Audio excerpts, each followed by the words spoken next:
Bien, la nueva narrativa hispanoamericana. Tenemos a grandes autores dentro de esta propuesta narrativa. Por ejemplo, tenemos a Jorge Luis Borges,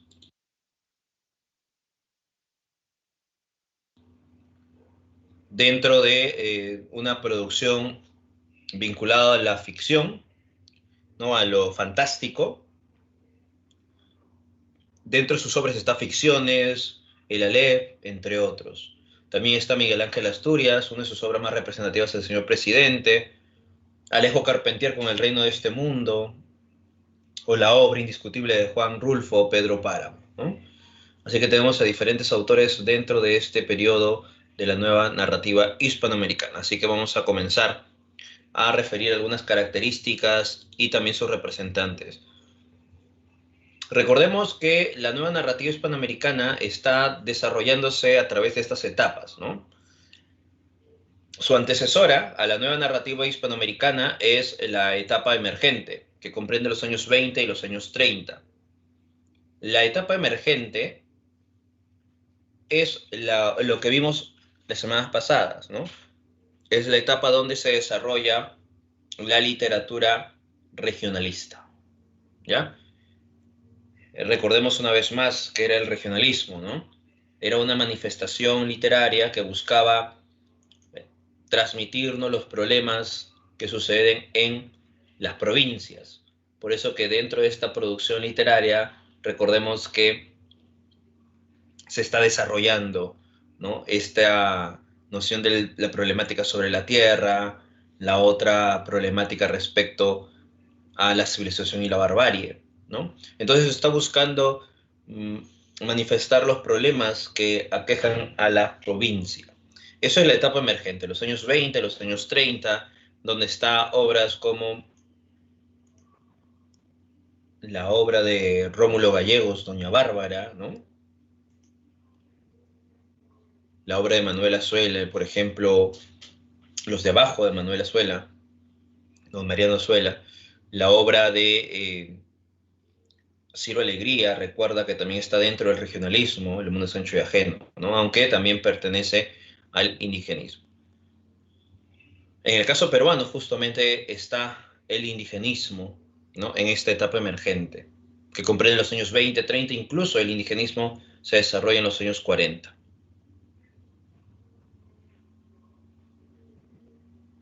En la etapa de consolidación, que ya sería parte de la nueva narrativa hispanoamericana, esta etapa de consolidación comprende tanto los años 40 y 50, ¿no? Al igual que vamos a encontrar en el caso peruano la llamada generación del 50. En la etapa del apogeo, ¿no? ¿Qué sucede con la etapa del apogeo?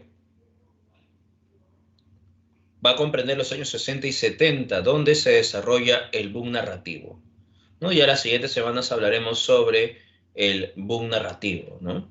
Donde vamos a hablar de García Márquez, de Mario Vargas Llosa. Pero recordemos entonces que en esta ocasión hablaremos sobre la etapa de consolidación. Su mismo nombre lo dice, va a consolidar la narrativa hispanoamericana porque va a insertar las técnicas novedosas, ¿no?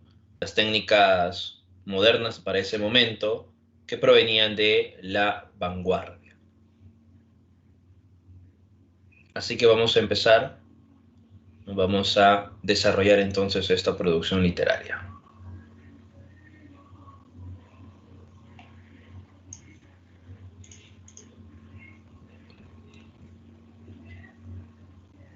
¿Cuáles son las características que se desarrollan dentro de esta propuesta narrativa? Tenemos que la etapa de consolidación presenta técnicas que se van a insertar dentro de la narrativa hispanoamericana, técnicas que no se desarrollaron en la etapa del regionalismo, porque recuerda que el regionalismo utilizaba una narración lineal y cronológica, un narrador omnisciente, ¿no? Que eran las características esenciales en su plano formal. En el caso de la nueva narrativa, que vendría a ser la etapa de conciliación y el boom, se desarrolla estas características, ¿no? La multiplicidad de voces o puntos de vista, el uso de narrador objetivo, quiere decir que hay una influencia de la narrativa norteamericana por la multiplicidad de voces o puntos de vista. Esta influencia proviene de William Faulkner.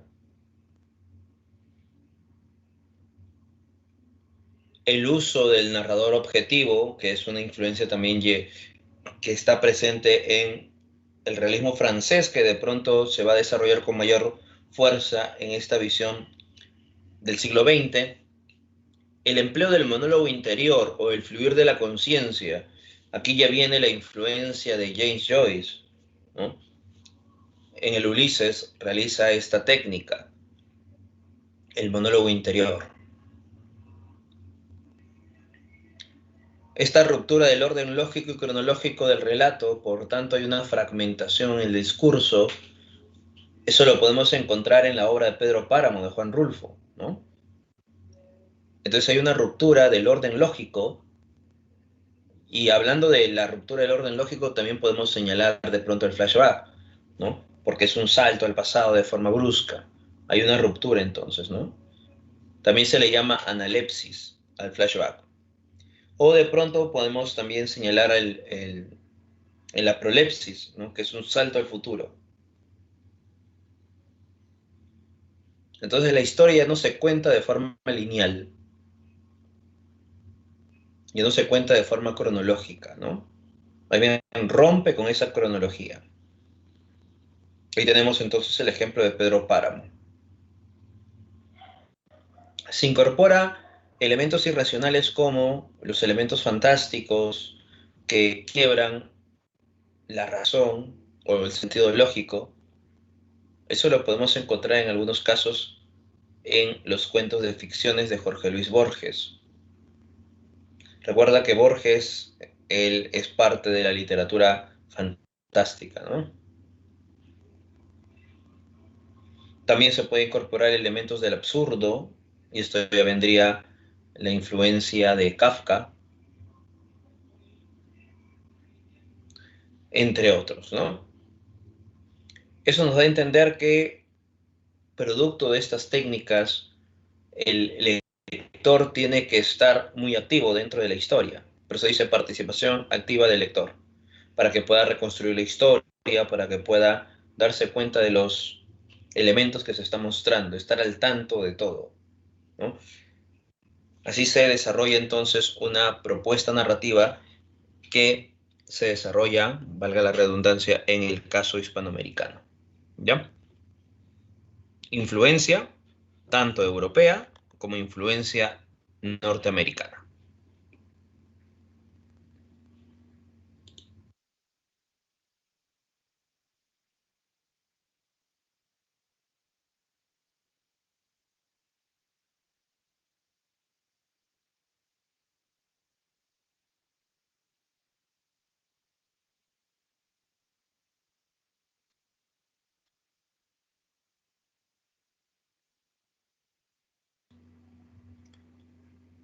También tenemos una experimentación lingüística.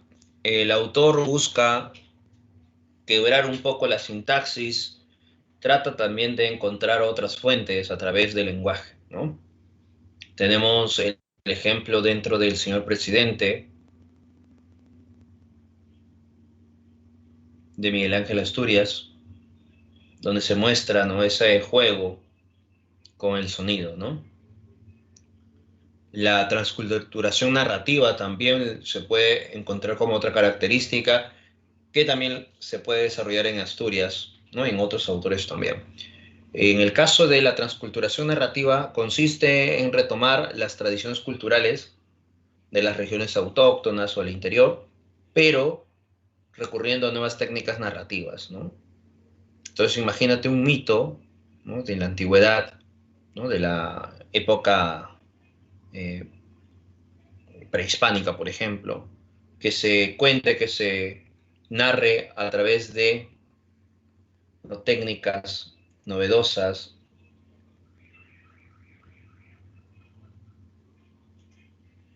como como por ejemplo que se cuente con el elemento del flashback, ¿no? Entonces, eso es la transculturación narrativa. Bien, esas serían entonces las características dentro de la nueva narrativa hispanoamericana, ¿no? Que hemos mencionado que está influenciado tanto europea, ¿no? Con elementos europeos como también norteamericanos. Eso nos da a entender que hay una visión cosmopolita por los aportes de estos autores a la narrativa, ¿ya? Y aparece también dos propuestas, el realismo mágico y lo real maravilloso, ¿no? Alejo Carpentier en El reino de este mundo, él va a indicarnos lo que es lo real maravilloso, ¿no? Lo maravilloso comienza a hacerlo de manera inequívoca cuando surge de una inesperada alteración de la realidad, el milagro, de una revelación privilegiada de la realidad, de una iluminación habitual o singularmente favorecedora de las inadvertidas riquezas de la realidad, de una ampliación de las escalas y categorías de la realidad, percibidas con particular intensidad en virtud de una exaltación del espíritu que lo conduce a un modo de estado límite. Para empezar, la sensación de lo maravilloso presupone una fe. Entonces, en el caso de Alejo Carpentier, El reino de este mundo, en el prólogo él señala lo que está planteando con su propuesta, ¿no? ¿Qué es para él lo real maravilloso? Donde se presupone un elemento de fe, ¿no? La creencia, donde hay algunos sucesos de la realidad que no pueden ser contados sino a través de los elementos maravillosos. Así que la realidad ya no es basta, sino que necesita de elementos un tanto irracionales para poder comprenderla.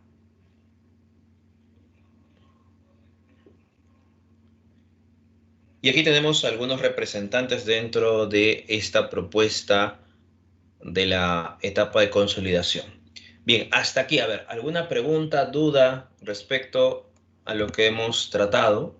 Preguntas, dudas.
Muy bien. Todo bien entonces, ¿no?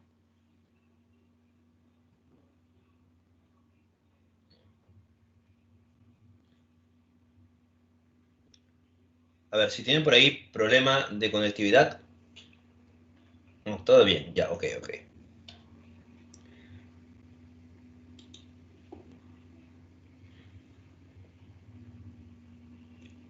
Los representantes. Pero si tienen por ahí problemas de conectividad, pueden salir y volver a entrar para que se actualice el team, ¿no? Y puedan tener acceso, si de pronto no pueden ver la pantalla o si de pronto en un momento no pueden escuchar, no pueden hacer eso, actualizar. Bien, en el caso de los representantes, a ver, tenemos en el caso de Miguel Ángel Asturias una obra muy relevante que se llama El señor presidente.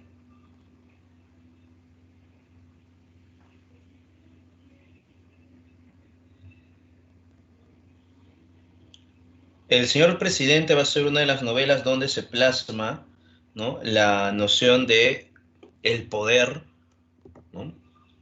Que puede destruir, ¿no? Cualquier elemento. y hace alusión a la dictadura, ¿no? que vive Hispanoamérica, en algunos países, ¿no? La dictadura de Estrada Cabrera, por ejemplo. Va a ser una de las primeras novelas, o las novelas más representativas respecto a este tema, ¿no? Sobre dictadores. Recuerda que más adelante vamos a encontrar también otras obras donde se plasme esa propuesta sobre los dictadores en Hispanoamérica, ¿no? Mario Vargas Llosa también nos habla sobre algún dictador en una novela, ¿no? Por ejemplo, tenemos la novela de Mario Vargas Llosa llamado La fiesta del chivo, sobre la dictadura de Trujillo, ¿no?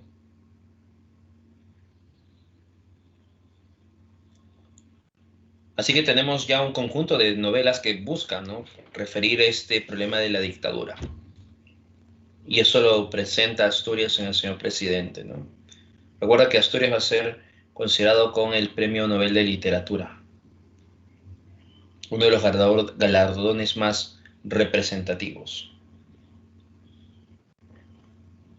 Y Asturias nos va a plantear lo que es el realismo mágico. El máximo exponente del realismo mágico será García Márquez, pero Asturias va a ser el iniciador, ¿no? el que trae consigo esa propuesta.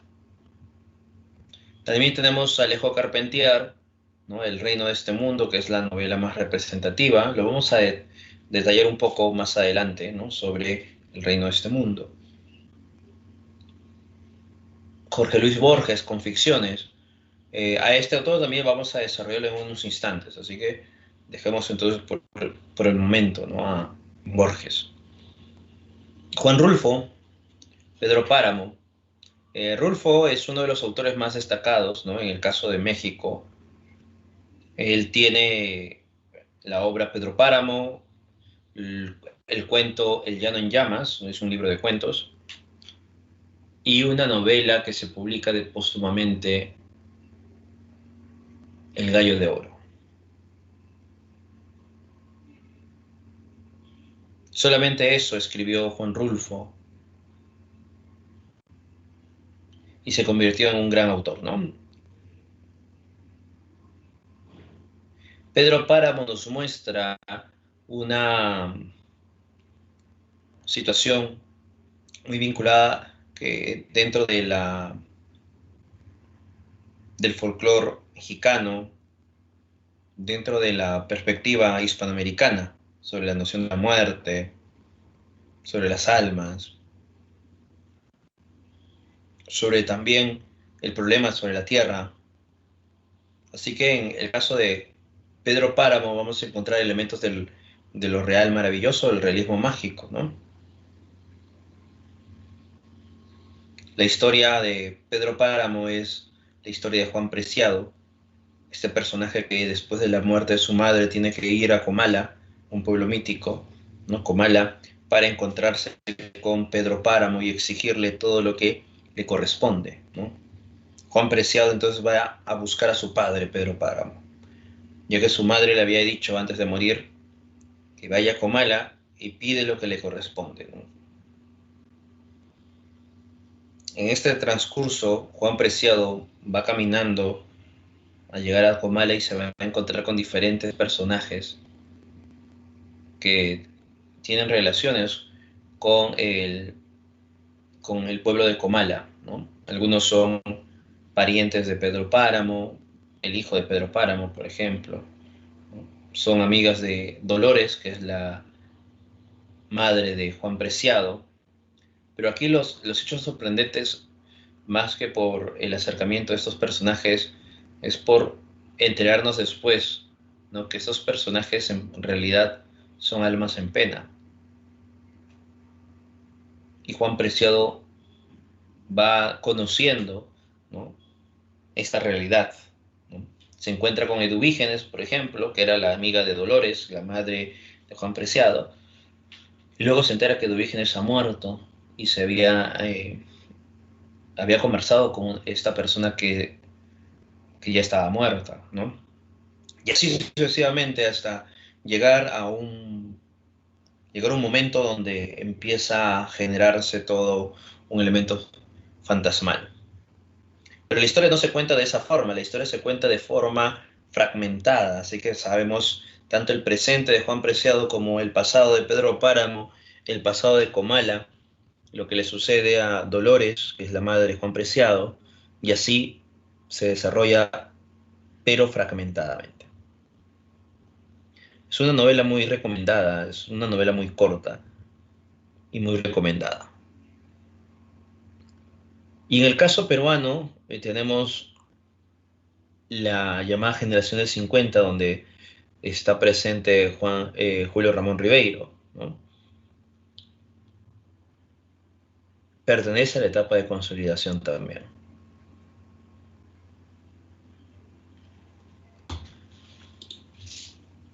Jorge Luis Borges. Vamos a empezar con Borges y luego hablaremos de Carpentier. En el caso de Jorge Luis Borges, vamos a encontrar esta característica sobre la concesión sintáctica y la densidad semántica. ¿Eso qué quiere decir? Los cuentos de Borges son densos en el contenido, pero en la estructura no es tan compleja, ¿no? La estructura no es compleja, el contenido sí es complejo. Es un contenido de muchos elementos filosóficos, metafísicos, con nociones espirituales, pero también con elementos racionales.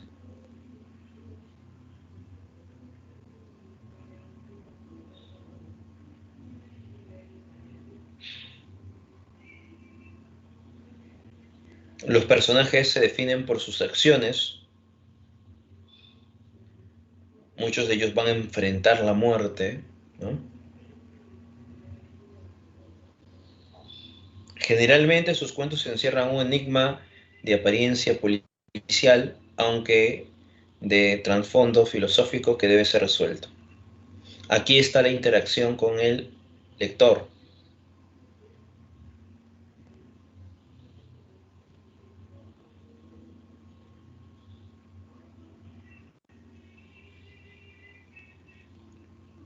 Entonces recordemos que en los cuentos de Borges hay un enigma que de pronto puede ser resuelto dentro de la historia, pero es el lector que sigue los pasos, ¿no? En algunas ocasiones este enigma no se resuelve dentro de la historia, sino a través de lo que se dijo en la historia y cómo el lector puede deducir.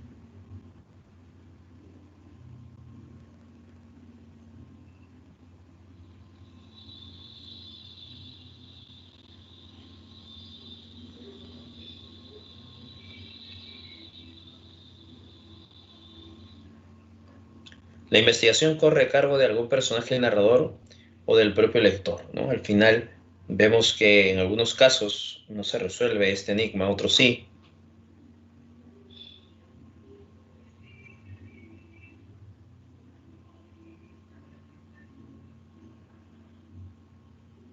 Son entonces algunas características que se presentan en los cuentos de Borges. Recordemos que Borges, aparte de tener este conjunto de cuentos, ¿no?, que está dentro de la literatura fantástica, Borges también escribió poesía, ¿no? Y en el caso de la poesía, Borges está dentro del ultraísmo. También escribió artículos periodísticos, pero no escribió novela.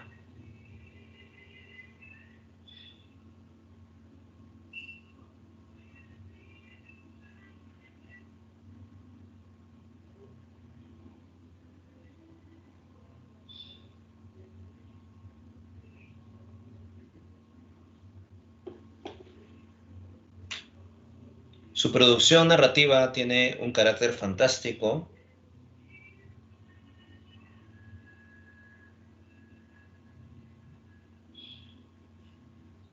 y hay una narrativa con preferencia de ambientes y referentes cosmopolitas, ¿no? Eso que indica que no necesariamente vamos a encontrar algunos cuentos que se desarrollen específicamente en Argentina, ¿no? También vamos a encontrar cuentos que se desarrollen en otros espacios.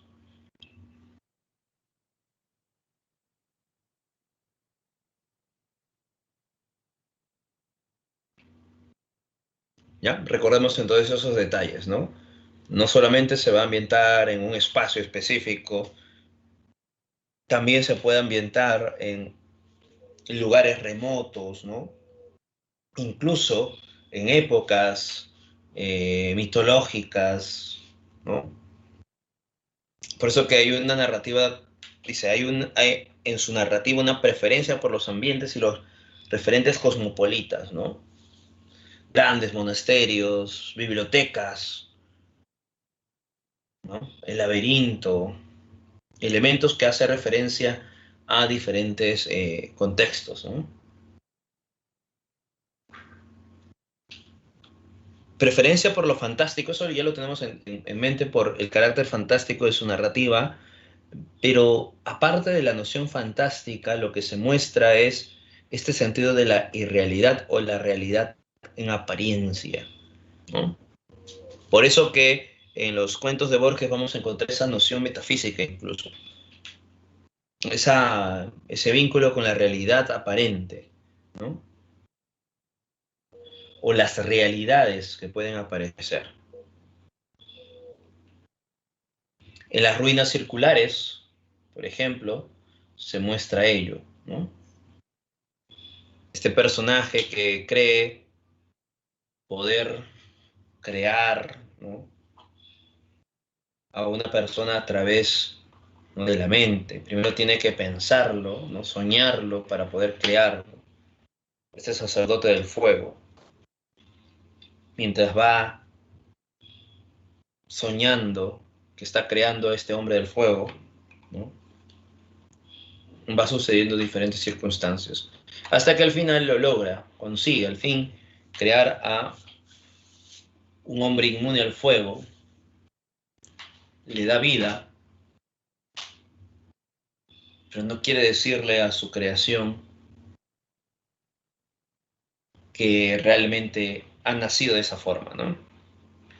Hasta que despierta y se da cuenta que hay un hombre parecido al que había soñado que se estaba marchando, ¿no? Vuelve a soñar otras historias y al momento de despertar ya está en un templo donde se estaba incendiando.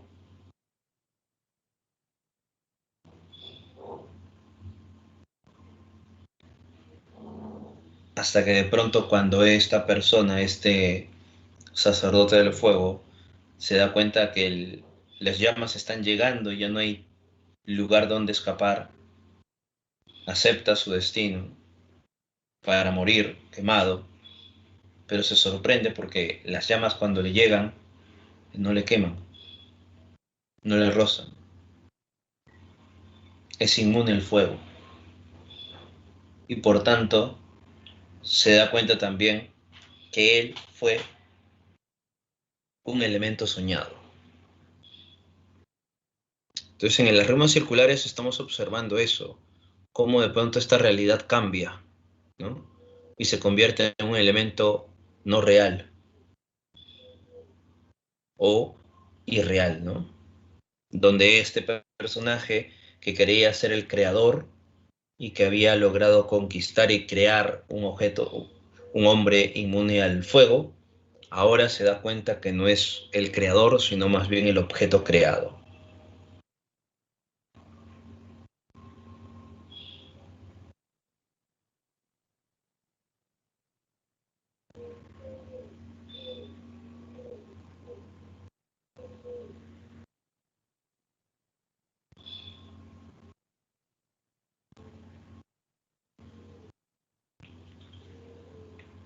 Hay una importancia por la trama, por la historia, pero también vamos a encontrar otras características de Borges dentro de su narrativa. Por ejemplo, este elemento lúdico que tiene con el lector. Borges pone citas textuales, referencias bibliográficas, notas al pie de página, en algunos casos, ¿no? Y muchos de estas citas textuales, o muchas de estas novelas o libros que él ha citado dentro de su cuento, son en realidad creados por él. Así que el lector, mientras va leyendo y de pronto le gusta una frase, ¿no?, que citó tal personaje o tal autor en tal época, este lector busca, ¿no?, al autor de ese libro y no lo va a encontrar porque es un invento de Borges, ¿no? Borges ahí tiene un sentido lúdico, ¿no?, con el lector, ¿no? Inventa esos elementos para dotar también de un sentido de verosimilitud al relato, pero sobre todo también erudición. Y eso se puede encontrar también en ficciones. Presentan dos volúmenes de cuentos, ficciones: El jardín de los senderos que se bifurcan y Artificios.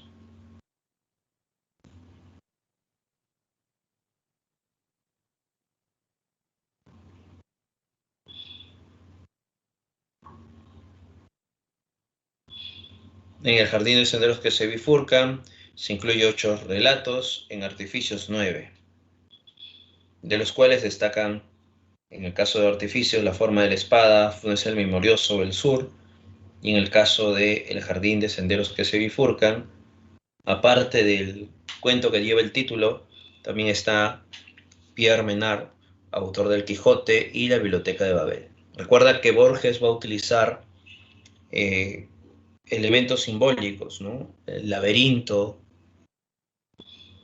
que o representa el orden y el caos.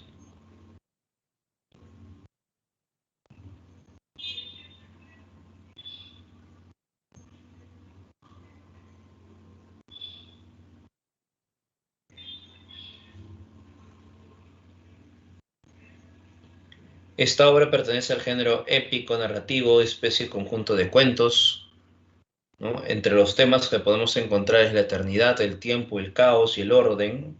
Ahí está presente el laberinto, el azar, la muerte, una realidad aparente.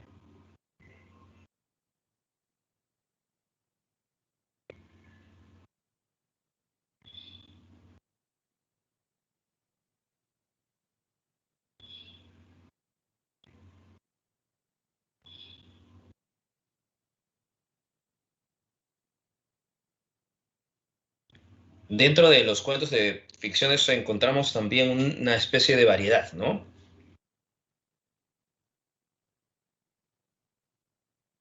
Tenemos, por ejemplo, la temática fantástica, filosófica, policial. En la mayoría de casos está esta temática policial por este enigma, ¿no?, donde el lector va a tener que buscar, ¿no?, indagar para llegar a la conclusión. Y en el caso del estilo filosófico, muchas veces se presenta, ¿no?, por esta noción de la realidad aparente, ¿no?, sobre el sentido de la existencia, el alma, la neutralidad de la vida, la realidad como un juego del azar que se presenta dentro de los cuentos. Hay abundancia de aportes y referencias bibliográficas, tanto reales como también apócrifas. Ya recuerda, Borges crea en algunos casos a estos autores, a sus obras, ¿no? Y en el caso de los símbolos que te estaba indicando, ¿no?, ahí está el tema del laberinto, el laberinto que hace o representa el caos y el orden, ¿no? El cuchillo, ¿no?, la muerte, por ejemplo, ¿no? La biblioteca, que sería la sabiduría, ¿no? Y así, el espejo de la identidad, ¿no?, o la doble identidad, entre otros.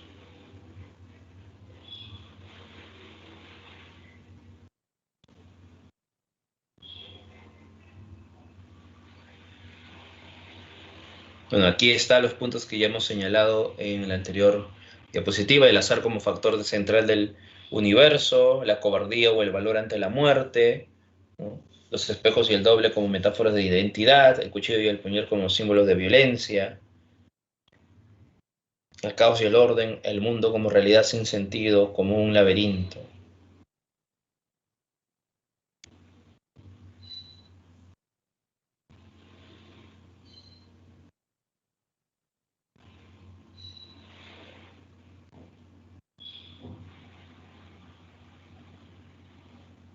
Muy bien, eso serían entonces las características de ficciones dentro de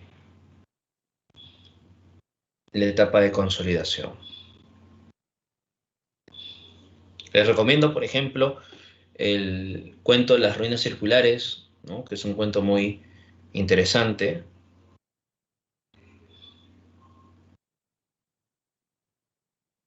Vamos ahora con Alejo Carpentier. Pero antes de pasar a Alejo Carpentier, ¿alguna duda, pregunta sobre el anterior autor para pasar a Alejo Carpentier?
Muy bien, entonces todo ok, ¿no?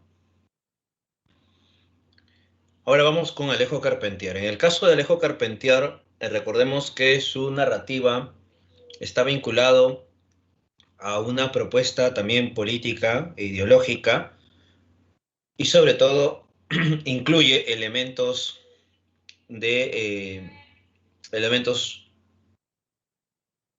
que vienen del África, influenciado por la noción caribeña, así que vienen de las raíces afroeuropeas en el Caribe.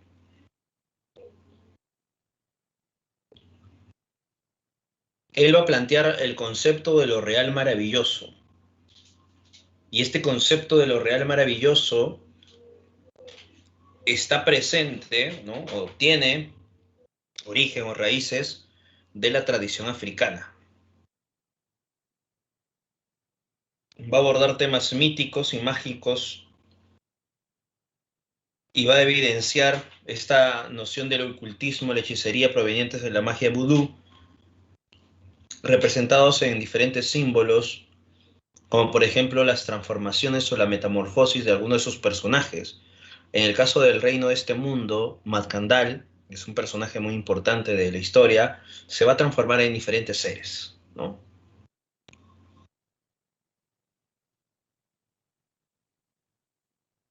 Va a plantear también la problemática de una identidad americana a partir de estas raíces afroeuropeas del Caribe. Utiliza un lenguaje barroco, lleno de lirismo, o sea, lleno de una producción poética, un lenguaje que empieza a adornar mucho, ¿no? O alarga mucho, pero con cierta carga poética presente en su narrativa. En el caso de El reino de este mundo, vamos a encontrar que en el prólogo de esta obra se desarrolla lo que es lo real maravilloso.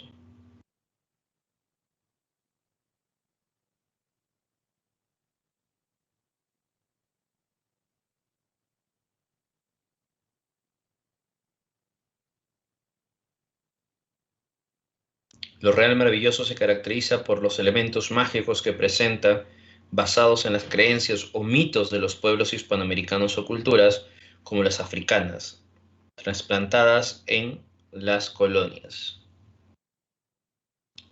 Para San Marcos, tanto lo real maravilloso como el realismo mágico son iguales, ¿no? O sinónimos, ¿no? En el caso de San Marcos, ¿no? Tanto la propuesta de Miguel Ángel Asturias, de del realismo mágico, como de Alejo Carpentier, lo real maravilloso para San Marcos, ¿no? Son propuestas muy parecidas, ¿no? Sinónimos, aunque tiene una cierta diferencia, ¿no? Pero en el caso para San Marcos no hay ningún problema, ¿no? Ambos conceptos parten de uno mismo.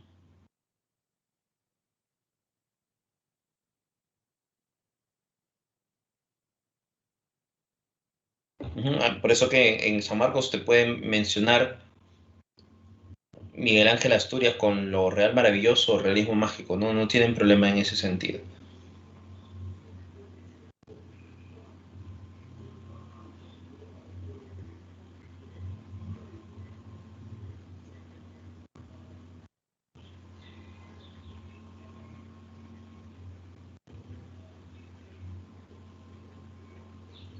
A ver, por acá también nos dice qué simboliza Matkandal exactamente en la obra. En el caso del El Reino de este Mundo, Matkandal va a ser uno de los personajes principales, uno de los primeros en rebelarse contra los abusos de los franceses.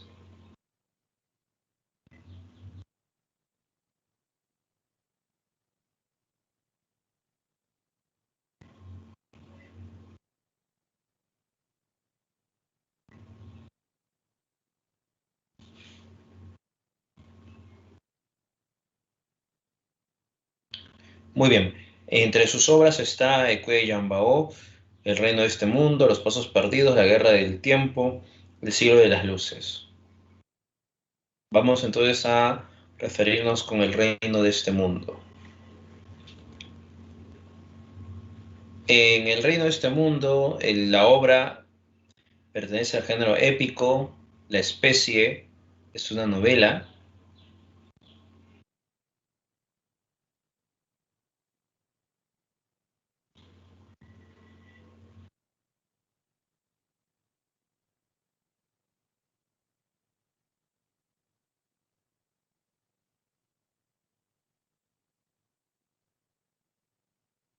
El tipo de narrador que se emplea es el narrador omnisciente, el narrador en tercera persona. La narración es lineal y episódica, ¿no? Y lineal cronológica, como también se le puede denominar. Está dividido en cuatro partes, ¿no? Y como ya hemos señalado, tiene un estilo barroco, un lenguaje barroco, por eso que es un lenguaje complejo, ¿no? Recuerda que el barroco tenía esa complejidad, ¿no? Ese elemento de complejidad. Pero en el caso del reino de este mundo, aparte de este lenguaje complejo, hay una carga poética. Los sucesos del reino de este mundo están ambientados entre 1760 y 1820. Los personajes son esclavos de raza negra como también franceses esclavistas. Las referencias históricas y elementos costumbristas están presentes dentro del reino de este mundo.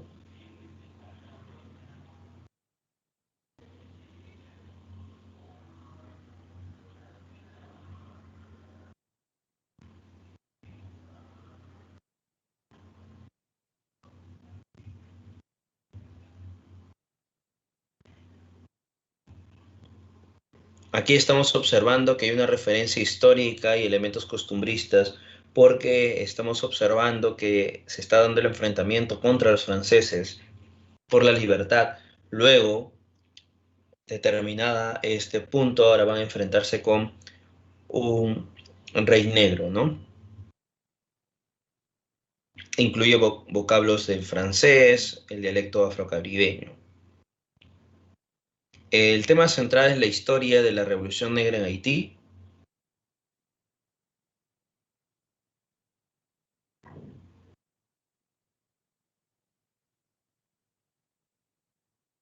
Entre los temas secundarios está la tiranía, la esclavitud, que son constantes dentro de la obra, como si el personaje o las personas no pueden escapar de ello, ¿no?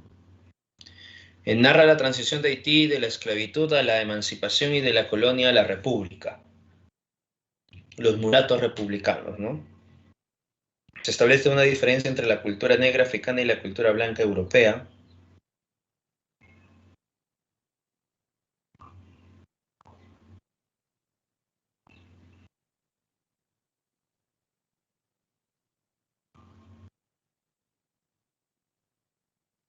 Macandal es uno de los personajes centrales, Boutman, el que le va a continuar en la sublevación.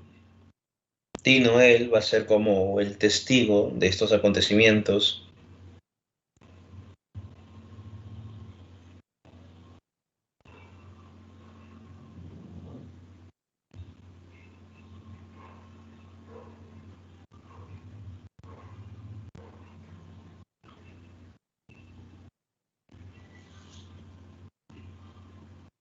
El personaje que inserta estas historias a través de la presencia es Tino él, ¿no? Porque gracias a Tino él se va a plasmar la historia de Macandal, de Boutman y de entre otros personajes.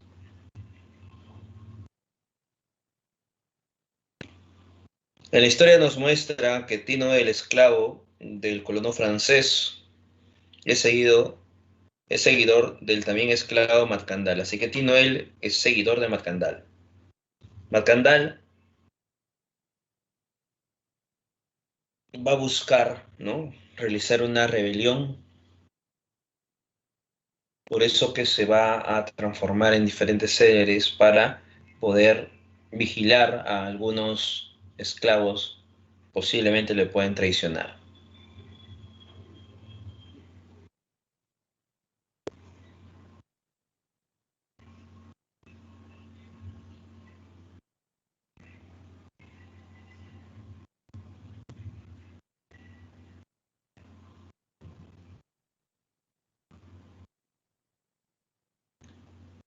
Tino él entonces va a seguir al esclavo Macandal, quien encarna la pervivencia de la religión africana sentada en la magia y los mitos, ¿no?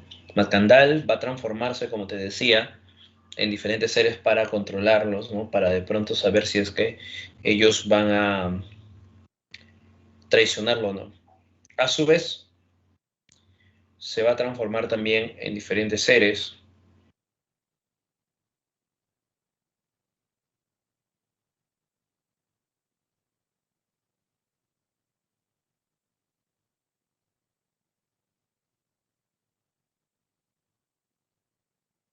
Macandal está empezando a encabezar esta rebelión, está vigilando a los esclavos si desean traicionarlo o no.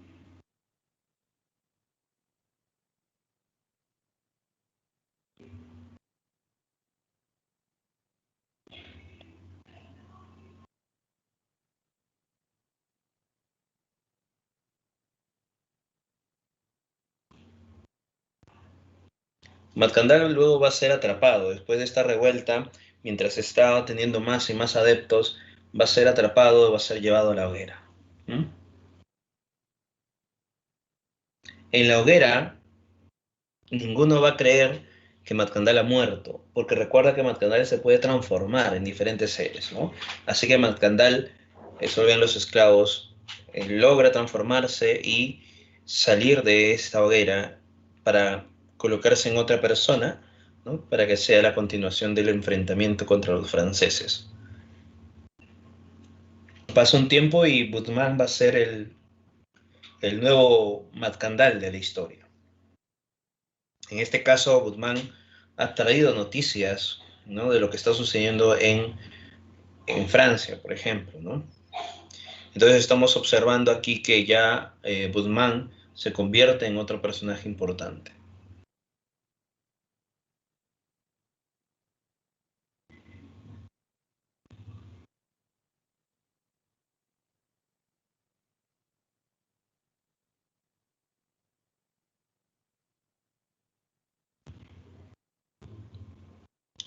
Budman, que es un esclavo que tiene más ideas más radicales que Matkandal, va a lograr, ¿no?, algunas victorias. Sin embargo, también va a ser al final apresado y va a ser torturado y asesinado brutalmente, ¿no?, decapitado, dice.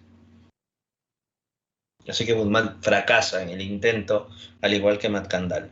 Tinoel se ha marchado, ¿no?, con su amo, y producto de una peste, al final su vida va a cambiar, ¿no?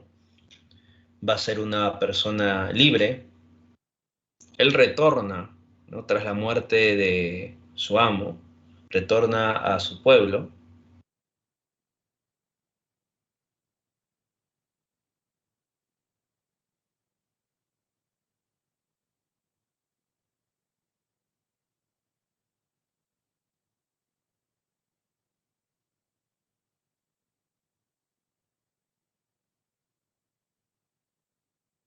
Tinoel luego va a retornar, pero cuando retorna se da con la sorpresa que ya no están los franceses, así que se ha logrado, ¿no?, expulsar a los franceses, pero a cambio de ello hay un primer monarca negro, que es Henry Christophe. Y Henry Christopher va a ser más tirano que los propios franceses.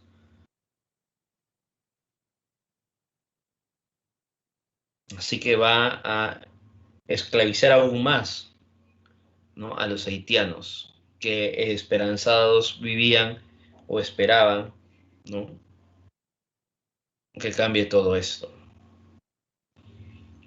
Luego de esta sublevación, el Henry Christopher va a morir, ¿no? Y Tinoel va a observar una vez más la llegada, en este caso, de los mulatos republicanos. O sea, ya se terminó la colonia, ahora aparece la república, pero los mulatos republicanos van a segregar o de pronto van a relegar la participación de estos esclavos, ¿no? Y al final nos vamos a dar cuenta que no ha cambiado mucho, sino han cambiado sus amos.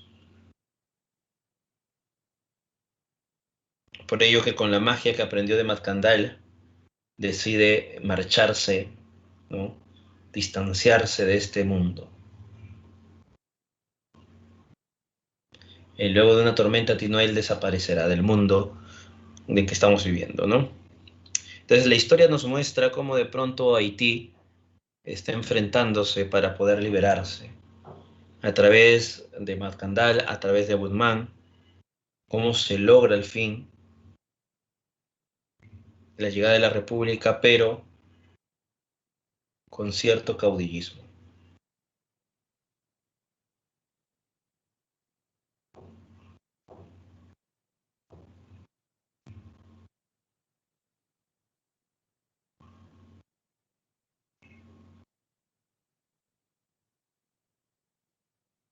Muy bien,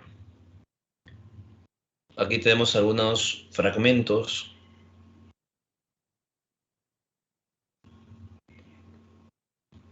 Todos sabían que la iguana verde, la mariposa nocturna, el perro desconocido, el alcatraz inverosímil no eran sino simples disfraces, dotado del poder de transformarse en animal de pezón, en ave, pez o insecto. Matkandal visitaba continuamente las haciendas de la llanura para vigilar a sus fieles y saber si todavía confiaban en su regreso. De metamorfosis en metamorfosis, el manco estaba en todas partes, habiendo recobrado su integridad corpórea al vestir trajes de animales, ¿no? Ahí está la fuerza de Matkandal, ¿no?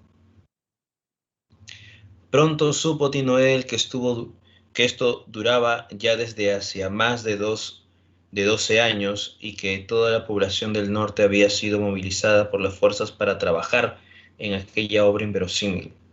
Todos los intentos de protesta habían sido callados en sangre.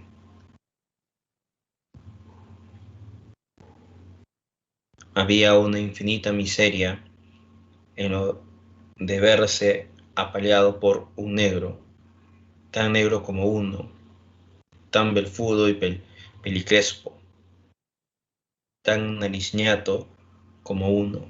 El rey Christopher subía a menudo a la ciudadela, escoltado por sus oficiales a caballo, para cerciorarse de los progresos de la obra. Aquí está describiéndose el momento donde Tinoel va a retornar a Haití, de pronto lo va a golpear, lo van a golpear a Tinoel y lo van a llevar como esclavo.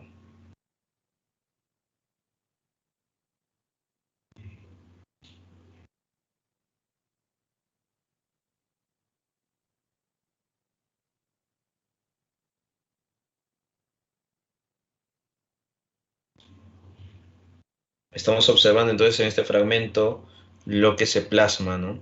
Del rey Christopher, la tiranía del rey Christopher.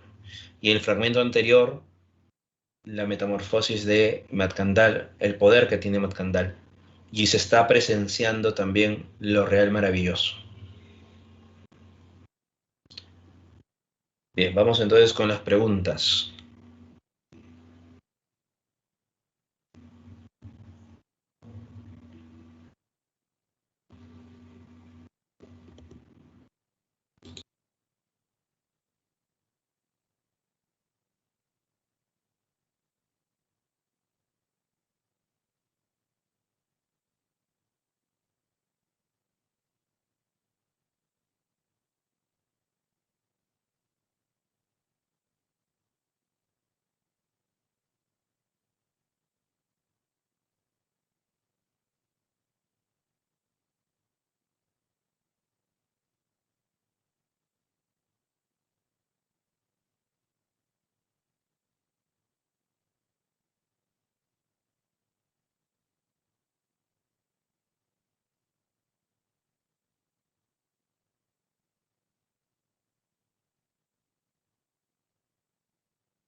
Muy bien, con la pregunta número uno. Vamos con la pregunta uno. A ver, dice, vamos a ver qué están diciendo ustedes también. Ahora sí. Señala la alternativa que complete correctamente el siguiente enunciado. Lo real maravilloso consiste en presentar una visión más compleja de la realidad, para lo cual integra elementos, exacto, integra elementos míticos y mágicos propios de la cultura latinoamericana, ¿no? La respuesta a la número uno sería la A. En el caso de la número dos,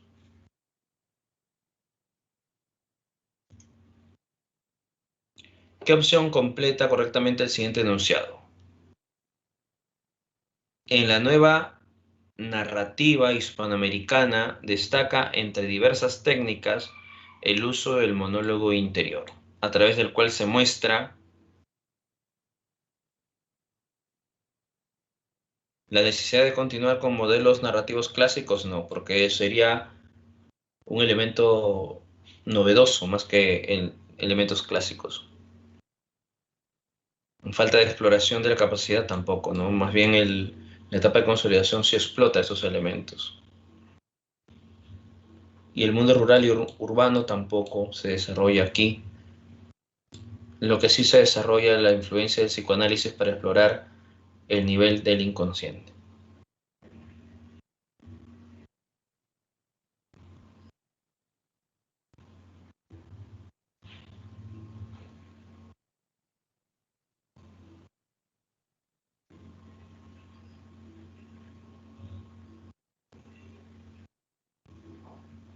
Vamos con la siguiente.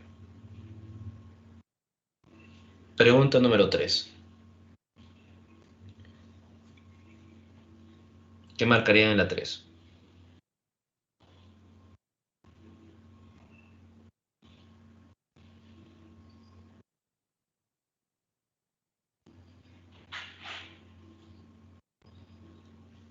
En la pregunta 3 dice, seleccione la alternativa que complete el siguiente enunciado sobre la nueva narrativa hispanoamericana. Durante la etapa de consolidación, ya sabemos que autores están en la etapa de consolidación, las nuevas modalidades narrativas poco a poco desplazan el estilo de. Esta nueva narrativa está desplazando ¿qué estilo?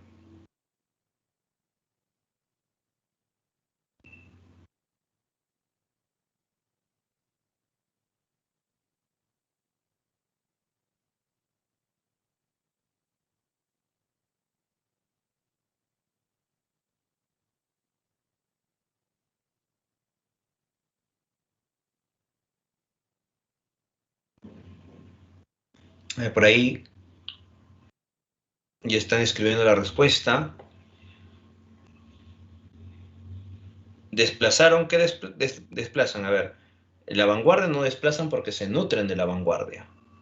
El modernismo, bueno, no está presente ya el modernismo, porque esta es poesía y acá estamos hablando de narrativa. El regionalismo sí desplazan al regionalismo, recuerda, ¿no? Se desplaza al regionalismo porque es una antecesora.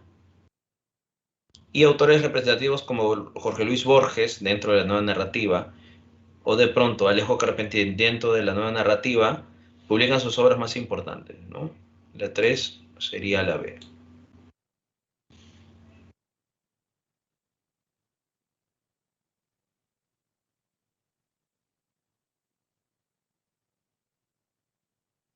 Vamos con la pregunta número 4.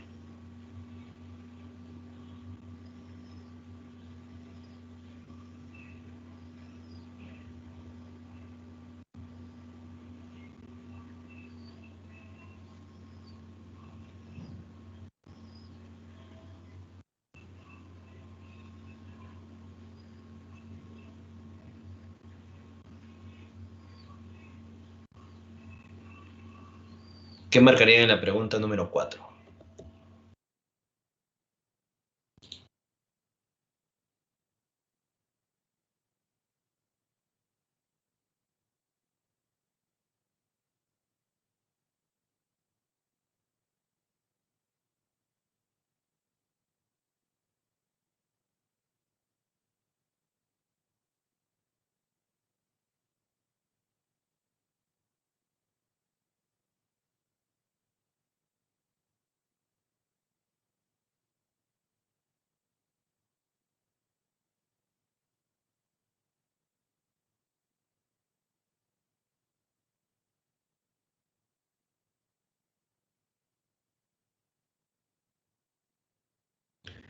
A ver, en la pregunta número 4 dice, el hombre que desembarcó en Buenos Aires en 1871 se llamaba Johannes Dalman y era pastor de la iglesia evangélica, ¿no? Ahí termina la, la referencia con este personaje. En 1939, uno de sus nietos, ahora viene otro ser, era secretario de una biblioteca municipal en la calle de Córdoba, ¿no? Era secretario de una biblioteca y se sentía hondamente argentino.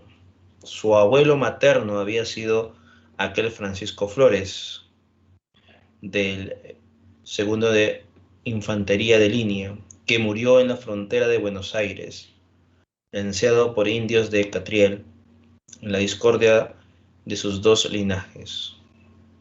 Juan Dalmán, este personaje de aquí, tal vez a impulso de la sangre germánica, eligió el de su antepasado romántico o de muerte romántica. Aquí entonces estamos observando que bueno, el narrador nos está mostrando que hay un personaje, ¿no? Que está recordando o de pronto se está evidenciando que está en un momento crítico y tiene que elegir, ¿no? Cómo ha de morir. Tiene que elegir cómo ha de morir.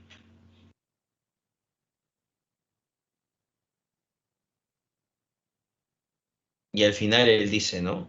O se eligió el de ese antepasado romántico. O sea, al final elige cómo va de morir. Tenía diferentes antecesores, ¿no? Que habían muerto.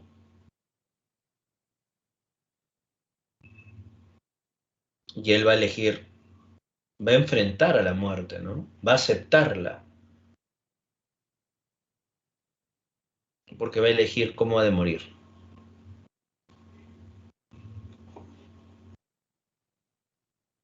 A ver, dice, el fragmento del sur, marque lo correcto.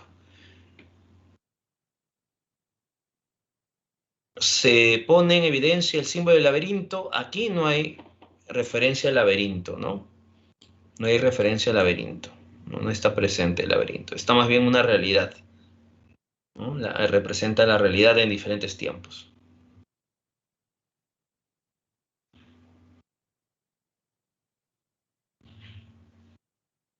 Dice, predomina el tema del enigma filosófico. A ver, aquí, cuando dice predomina el tema del enigma filosófico, ¿eso qué quiere decir? Que hay una carga filosófica trascendental dentro de este fragmento. Pero como es algo enigmático, está oculto.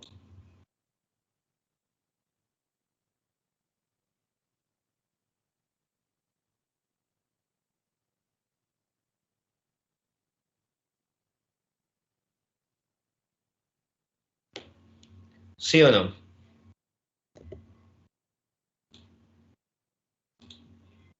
Hay un enigma filosófico dentro de este fragmento,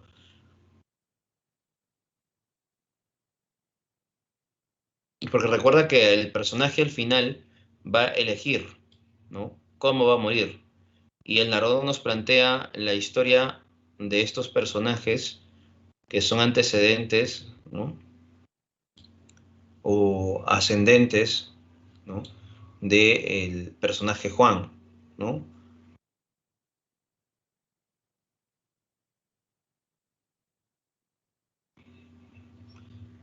Su abuelo paterno Francisco Flores, cómo va a ser asesinado, cómo va a ser Johannes también asesinado. Al final él elige cómo morir.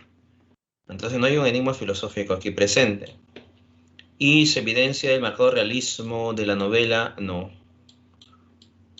Presenta más bien el tema del valor o cobardía ante la muerte. Él enfrenta la muerte y va a elegir morir de tal forma, ¿no? Plantea el tema del valor o la cobardía ante la muerte.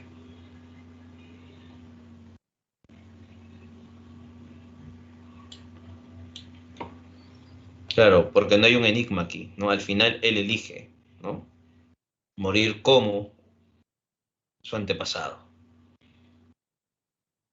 No hay un enigma ya.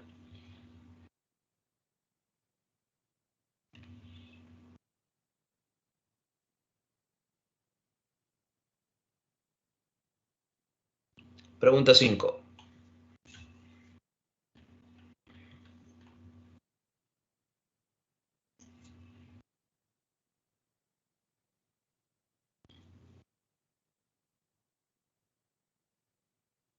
En las ruinas circulares, dice, ¿qué característica de su cuento se puede apreciar? ¿No? Las ruinas del santuario del dios del fuego fueron destruidas por el fuego. En un alba sin pájaros, el mago vio cernirse contra los muros el incendio concéntrico. Por un instante pensó refugiarse en las aguas, pero luego comprendió que la muerte venía a coronar su vejez y a absolverlo de sus trabajos. Caminó contra los jirones del fuego. Estos no mordieron su carne, estos lo acariciaron y lo inundaron sin calor y sin combustión. Con alivio, con humillación, con terror, comprendió que él también era una apariencia, que otro estaba soñándolo. Bien, aquí estamos ante un elemento sorprendente ante una realidad aparente, ante un enfrentamiento con la muerte, o mejor dicho, lo que vimos en el anterior, el valor o la cobardía ante la muerte, aquí también está presente, ¿no? Así que dice, la descripción de conflictos sociales, no. El realismo psicológico conlleva la solución del enigma, tampoco.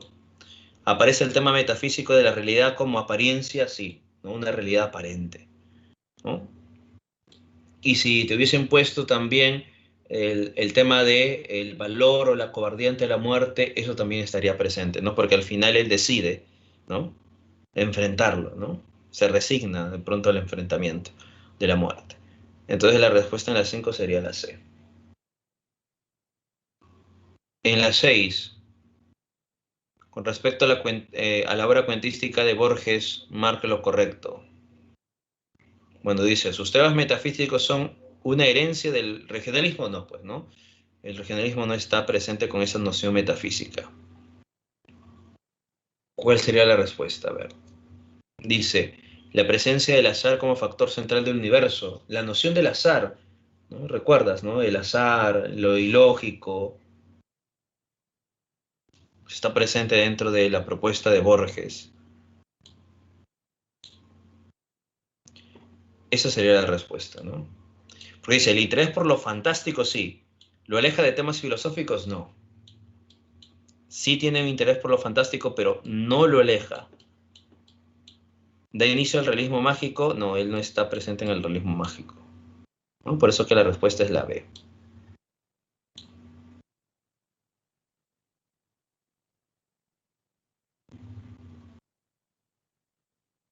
En la pregunta 7.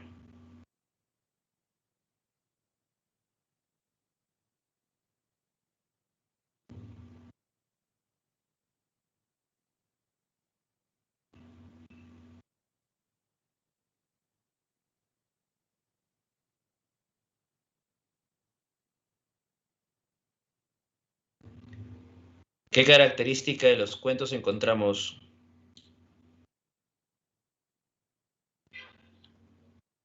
en la número 7?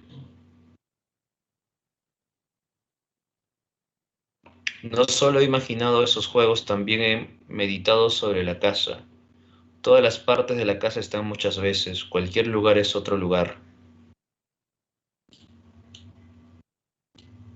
No hay albije, un patio, un abrevadero, un pesebre. Son 14, son infinitos. Los pesebres, abrevaderos, patios, aljibes. La casa es del tamaño del mundo, mejor dicho, es el mundo. Sin embargo, a fuerza de fatigar patios con un aljibe y polvorientas galerías de piedra gris, he alcanzado la calle y he visto el templo de las hachas y el mar. Eso no lo entendí hasta que una visión de la noche me reveló que también son 14, son infinitos, los mares y los templos. Todo está muchas veces, 14 veces, pero dos cosas hay en el mundo que parecen estar una sola vez. Arriba, el intricado sol, abajo, Asterión. Exacto. En la número 7, la respuesta sería la B. El caos y el orden reflejados en la imagen del laberinto, ¿no? Recuerda que aquí está presente este laberinto y hay una situación en la cual se ve reflejado un orden aparente en medio de este caos, ¿no?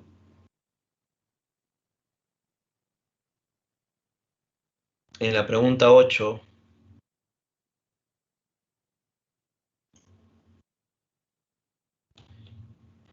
sin habérmelo propuesto de modo sistemático, el texto que sigue ha respondido a este orden de preocupaciones. En él se narra una sucesión de hechos extraordinarios. Mira, te estaba mostrando ya una concepción. Ocurrió en la isla de Santo Domingo, en determinada época que no alcanza el lapso de una vida humana, dejándose que lo maravilloso fluya libremente de una realidad estrictamente seguida de todos sus detalles. Ya, a ver. en el reino de este mundo, en el prólogo, ¿qué hace este autor, que hace Alejo Carpentier? En el prólogo nos habla sobre lo real maravilloso, ¿no? Nos detalla cómo es lo real maravilloso, ¿no? El autor refiere su propuesta sobre lo real maravilloso como innovación narrativa. La 8, la D, efectivamente. Y la 9, se puede establecer que la novela, no se sabe qué, como componente de lo real maravilloso.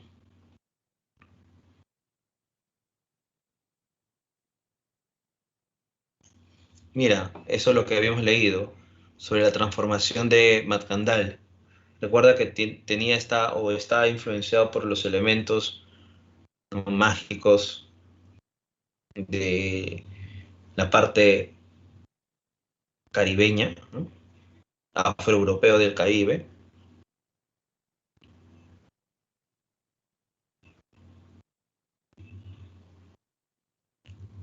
Esto no, ¿no?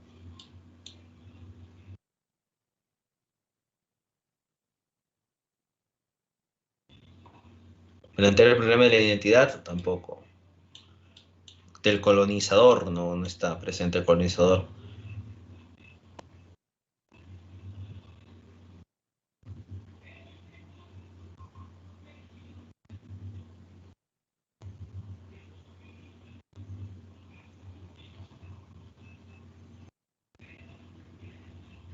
¿Cuál sería en la 9?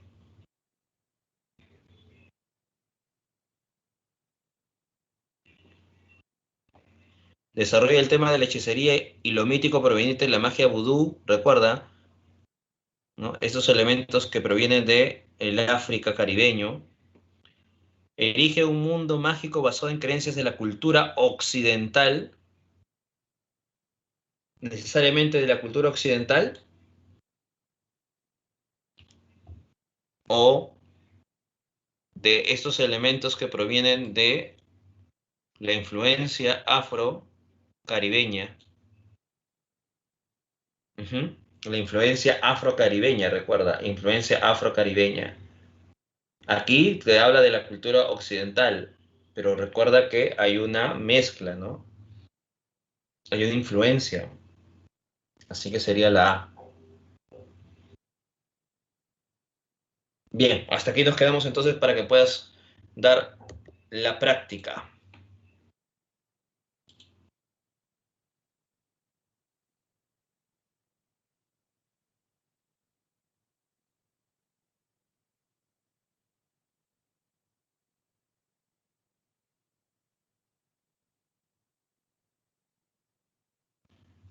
Muy bien, hasta aquí nos quedamos entonces. Puedes ir a dar la práctica.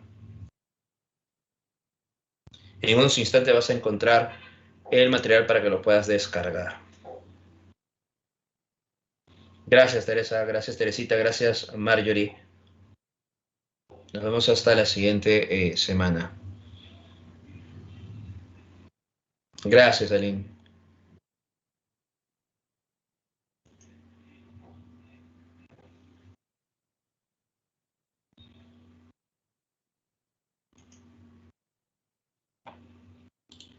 En unos momentos van a encontrar ya el material para que lo puedan descargar.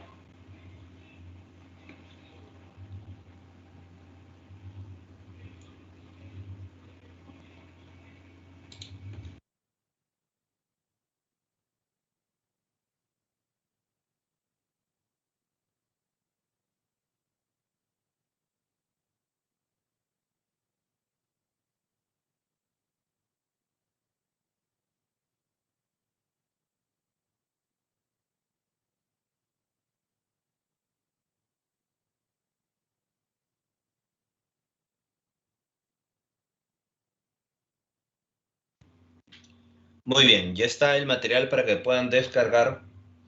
Ya está el material en su carpeta de teoría. Ahí pueden descargar la teoría de hoy y también las claves.